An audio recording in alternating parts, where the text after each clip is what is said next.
Thank you. So I will just talk for a couple of minutes to introduce the talk I gave downstairs, then we can do questions. So with the theme of the conference being coexistence, I talked about the ARM business enabling lots of technology with which we as people have to coexist. And I said I was optimistic that this coexistence would make the world a better place. But also, I talked about our business model being all about partnership or coexistence between companies to make all those products a reality. Sometimes companies competing and sometimes companies collaborating. I said that delivery of the technology is so complex that no one company can do everything which is involved. So partnership is essential. And competition drives innovation, and collaboration drives efficiency out of use of resources. With that, I think it's enough of an introduction and reminder of what I said downstairs, so we can try some questions. I will try to answer. Okay, thank you for the question. I don't mind answering that question at all, by the way. I have played with the new phone powered by Intel. It's a good phone.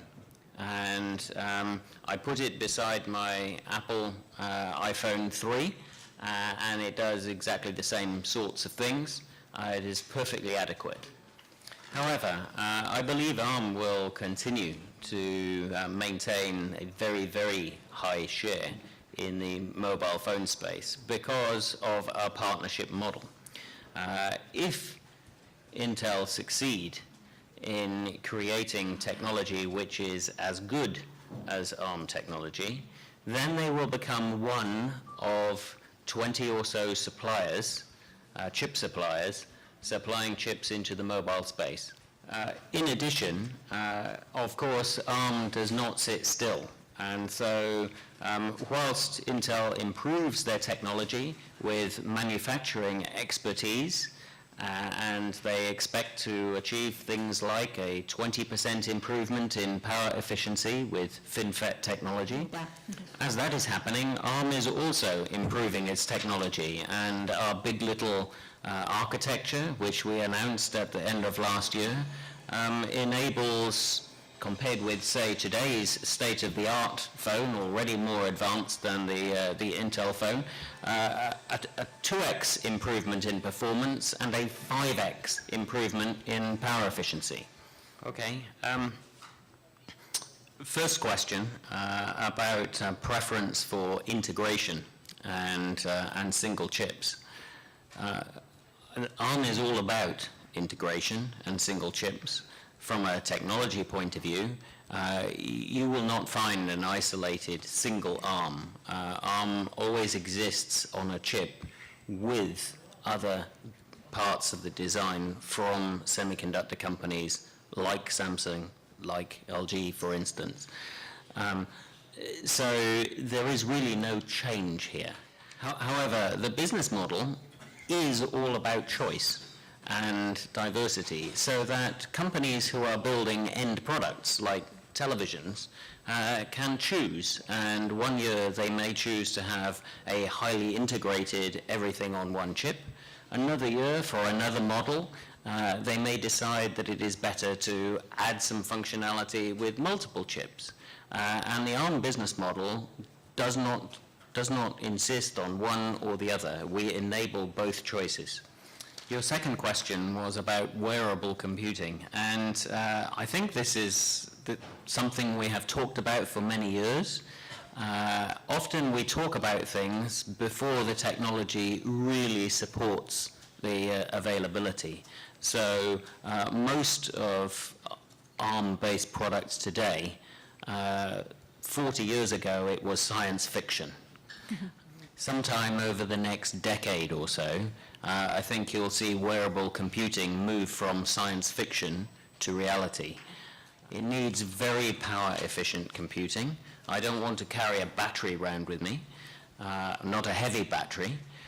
So in the talk, I described ARM's smallest microprocessor to date, which, whilst delivering more compute power than the guidance system deployed by the Americans on Apollo 11, our microprocessor will deliver more compute power than that from a single button cell for 15 years.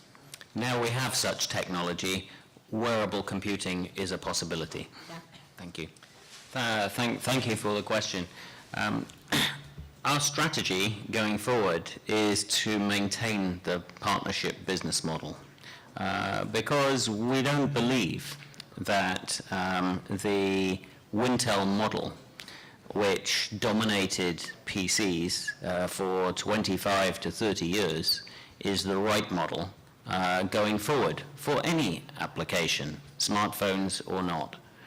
Certainly, Intel will take some share, as I already answered one question. Certainly, we look forward to Microsoft working with phone manufacturers like Nokia to bring another operating system into the market.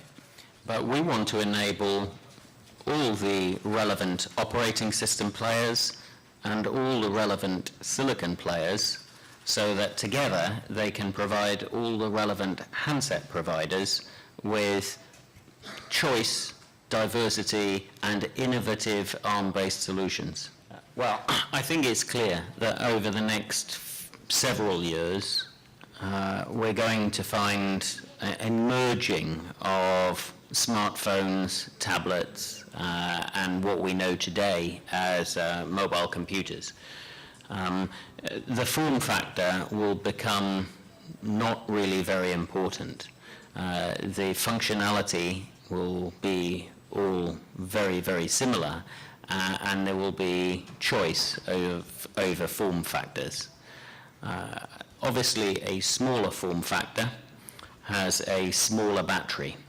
A thinner form factor has a smaller battery. And this means that power efficiency will be the number one technology criteria. The ARM business model provides innovation, but also a competitive pricing environment. And since these platforms are all essentially the same thing in different packages, I see mostly smartphone pricing for the chips. It's very difficult to connect the two. I find it impossible to believe that the European financial crisis will not have some impact on consumer spending. And if consumers are buying fewer TVs, fewer computers, fewer smartphones, then our partners will ship fewer chips, and we will earn less royalty.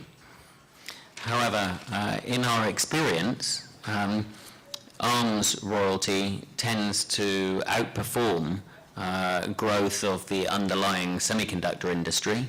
And even this year, we would look forward to 35% growth in smartphones, very strong, much higher growth in tablets.